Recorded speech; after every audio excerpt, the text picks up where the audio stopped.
Bismillahirrahmanirrahim. Assalamualaikum warahmatullahi wabarakatuh. Hello everyone, good morning.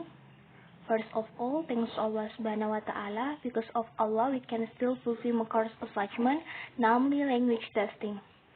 Secondly, salawat and salam to our Prophet Muhammad sallallahu alaihi wasallam, because the Prophet brought us the rim darkness to the lightness. Let me introduce ourselves. We are from Group 2, and my name is Jumriani. As the first presenter, my partner name is Nurulan Ramadhani as the second presenter, and my partner name is Andi Husnul Hatimah Gaid as the third presenter. Okay, today we are going to discuss about test fidelity. Fidelity is a measure that shows the validity of an instrument. The principle of fidelity is measuring and observing, which means the principle of the instrument is in collecting data. Instruments must be able to measure what should be to measured, so fidelity means more emphasis and measurement or observation tools. Fidelitas adalah ukuran yang menunjukkan fidelitas instrumen.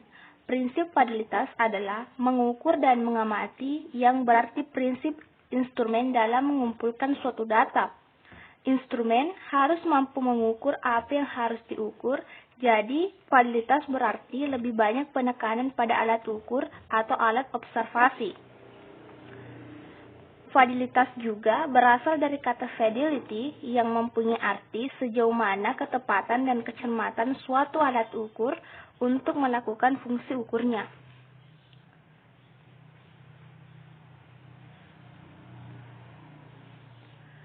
Test fidelity, according to experts, the fidelity of the test in the extent to which a measure what should be to measure.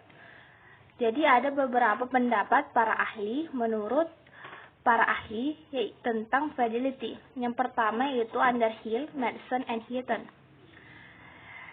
The shot to aim to provide an actual measure of the particular skill to be measured.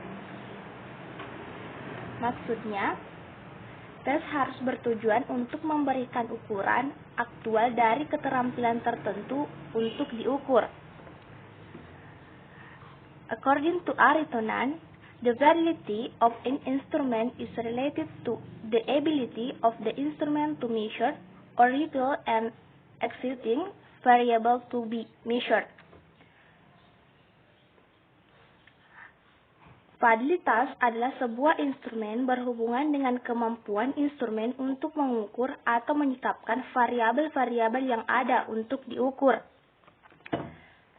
Sedangkan menurut Masri Singarimbun, fidelity shows extent to which a measure deviates and measure what it wants to measure. Memperlihatkan sejauh mana alat mengukur apa yang ingin diukurnya.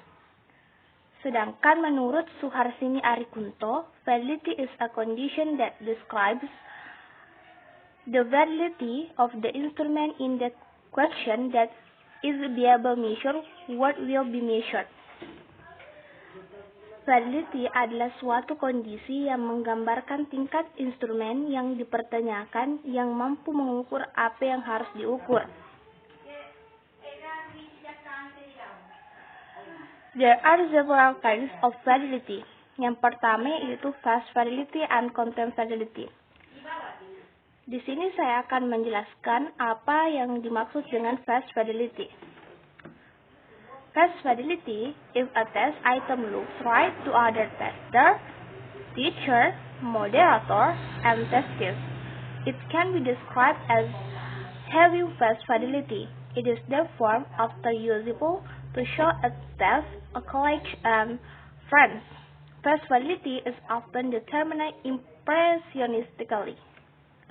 Maksudnya di sini yaitu fast fidelity atau fidelitas serupa adalah fidelitas yang menunjukkan apakah alat atau pengukur atau instrumen penelitian dari segi rupanya nampak mengukur apa yang ingin diukur. Validitas ini lebih mengacu pada bentuk dan penampilan instrumen. Validitas serupa amat penting dalam pengukuran kemampuan individu seperti pengukuran kejujuran, kecerdasan, bakat, dan keterampilan. Next, content validity. The test should be constructed to as the content representative sample of the course. The relationship between the test item and the course objective always being apparent. When embarking on the construction of the test, the test writer should be to draw up a table of the test specification describing in very clear, precise, and the particular language skill and areas to be included in the test. Maksudnya di sini, content validity atau validitas isi. Validitas isi berkaitan dengan kemampuan suatu instrumen mengukur konsep yang harus diukur. Hal ini berarti bahwa suatu alat ukur mampu mengungkapkan suatu isi konsep atau variabel yang hendak diukur. Misalnya, tes di bidang IPS harus mampu mengungkapkan isi di bidang tersebut. Begitu pula dengan yang lainnya. Misalnya, tes di bidang ilmu bahasa harus mampu mengungkapkan isi di bidang tersebut. Dan begitu seterusnya.